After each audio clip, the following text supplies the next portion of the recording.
Y ahora la visión particular del académico Cairo Manuel López, quien además fue presidente de la Asamblea Nacional de Nicaragua.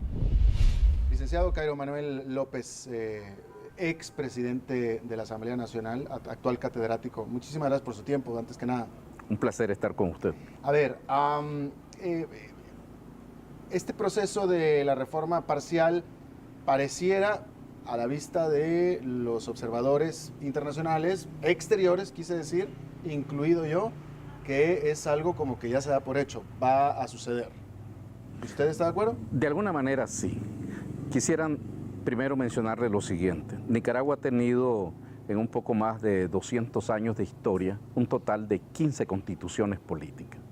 Y esas constituciones políticas han sido reformadas en 14 ocasiones. La actual constitución política de 1987, ella sola ha experimentado el 50% de todas las reformas, es decir, 7 reformas, y la que se avecina 8. Hablemos del por qué y el para qué. Y aquí, para nivelar la cancha de juego, usted fue el presidente de la Asamblea en la presidencia, durante la presidencia de la primera década, de la primera mitad de los 90. Así fue. Y usted participó en la última reforma a la Constitución, que fue en 1995. Acabo de entrevistar estuvimos con Jacinto Suárez, de Sandinista, y él mencionó que aquella reforma, él, sandinista de nuevo, que aquella reforma fue específicamente dedicada a que los sandinistas no regresaran al poder. Habiendo dicho eso, y usted podrá decir si fue así o si no, ya me puede hablar de los porqués y para qué es de la actual reforma. Bueno, en aquel momento la reforma constitucional se hizo para democratizar Nicaragua. La Constitución Política de 1987, y para citar a un jurista no nicaragüense necesariamente, sino un jurista costarricense, el profesor Eduardo Ortiz, señalaba que la Constitución de Nicaragua de 1987 contenía poderes tan absolutos en manos del presidente de la República como el que nunca tuvieron los reyes absolutos en la época del absolutismo. ¿En aquel 87 el presidente era Daniel Ortega? En aquella época el presidente de Nicaragua era Daniel Ortega. Esa reforma del 95 se hizo con el propósito de lograr un equilibrio de poderes y de dejar a cada poder que tuviera su propia esfera de actuación. Esa reforma perseguía la democratización de Nicaragua. La actual reforma persigue por sobre todo garantizarle a Ortega el ejercer el poder casi como lo ejerció en el año 87. Yo por eso hablo de una nostalgia por los poderes que él tuvo en el año 87, y pese a que de facto controla la vida política nicaragüense, pareciera necesitar un nuevo acuerdo que pareciera girar alrededor de los ejes siguientes. 1, el gobierno; 2, los funcionarios públicos; 3, la gran empresa privada a nivel nicaragüense; y por último, tratar de cooptar al ejército, que es la única institución que hasta este momento presenta alguna independencia en el país. Hablemos de eso primero que nada. Primero hablemos del ejército. ¿Cómo así cooptar al ejército y por qué? En la reforma del 95 se estableció que el ejército de Nicaragua, al venir o al ser un sucesor de los grupos guerrilleros, era un ejército comprometido con el nuevo gobierno, con la ideología que en ese momento inspiraba, que era una mezcla de marxismo tropical junto con concepciones nacionalistas tomadas del sandinismo. Ese ejército tenía votaciones en la Asamblea Sandinista, tenía representantes, y de tal manera que era uno de los pivotes sobre los que descansaba el Partido Sandinista. La reforma del 95, en cambio, independizó al ejército y lo señaló como un ejército apolítico, apartidista, profesional, no deliberante, sujeto a la Constitución política, y además que iba a ser entrenado en el estudio de los derechos humanos particularmente. Creo que los del ejército lo tomaron muy en serio y lograron una institución que hasta el momento ha gozado de respetabilidad en la sociedad nicaragüense.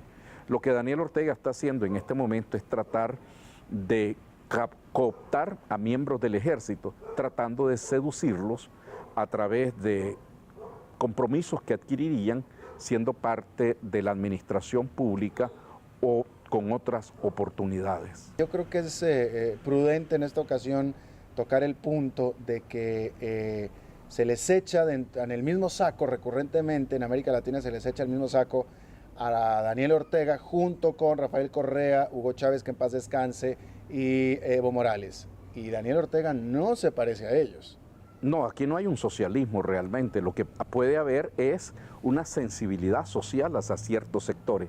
Por esa razón muchas personas hemos señalado, y yo particularmente he señalado, que estamos frente a un tipo de régimen de corte corporativista, parecido al fascismo que se desarrolló en Italia de los años 30, en Alemania durante el nacionalsocialismo, o el corporativismo que practicó Francisco Franco Bahamonde en España, donde más que existir un corte vertical entre gobernantes y gobernados, interpretados a través de los partidos políticos, se daba un corte de carácter horizontal.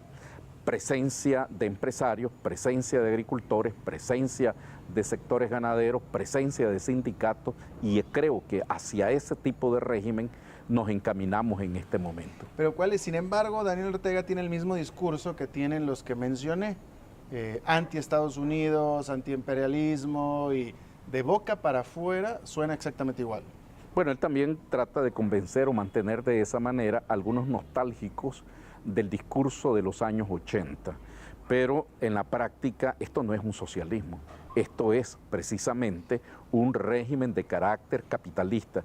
Claro, ahora otra cosa que reflexionábamos hoy en la mañana era el asunto de que al final todos necesitan, todo presidente necesita a un grupo empresarial. Chávez eliminó al grupo empresarial que había y los cambió por uno propio, la famosa oligarquía. Pero aquí parece ser que Daniel Ortega está muy a gusto con el status quo del empresarial. Yo creo que los empresarios también están muy a gusto, están aprovechando una bonita oportunidad, especialmente con los precios internacionales que habían tenido hasta hace poco de carácter boyante con las commodities, pero creo que se han ajustado y, como decían algunos fuertes empresarios, ¿qué importa el tipo de régimen que tengamos con tal que se continúe haciendo dinero? Claro. Bien, esta reforma parcial, a usted, pregunta, ¿le queda claro que su objetivo último de la reforma es? El objetivo para mí de la reforma es consolidar el poder, solamente que hay algunas diferencias. En la época de los Somoza modificaban la Constitución, pero daban una serie de reformas que podían ser interesantes para el país. Yo le llamo a eso meter el lobo dentro del rebaño de ovejas. En esta oportunidad hay muy pocas ovejas para decir que se está mejorando la situación de los derechos humanos, las garantías, las ventajas de la ciudadanía, y que lo que interesa más que nada es el proyecto de conservar el poder, centralizar el poder, perpetuarse sobre todo en el poder. Ahora, en el aspecto técnico, la reforma se va a aprobar sin ningún problema. Sí, porque la Constitución para la reforma parcial lo único que pide son 2 legislaturas y tener una mayoría de 56 votos. Se habla del 60% del total de los votos de los diputados. Creo que no fue casualidad que el Frente Sandinista en las elecciones pasadas, que fueron altamente cuestionadas, y para ponerlo en boca de los observadores europeos que vinieron, presentó muchas opacidades. Creo que ahora sí queda claro por qué el Frente Sandinista se adjudicó el número de diputados que tiene.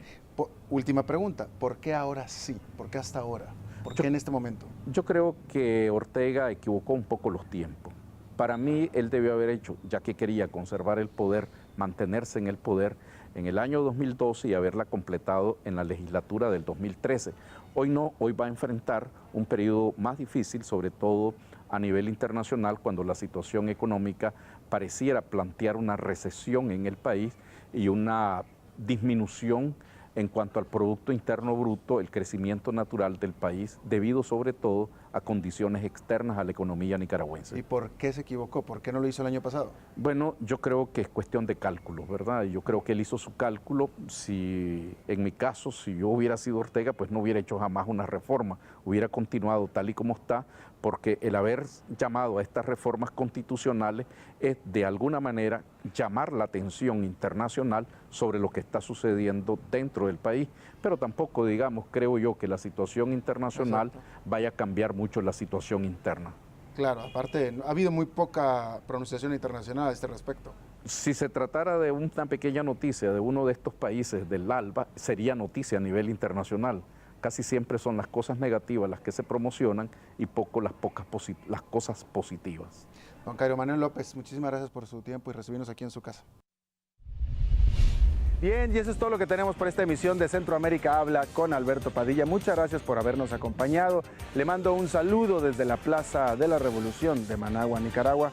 Nos vemos en la próxima y que la pase muy bien.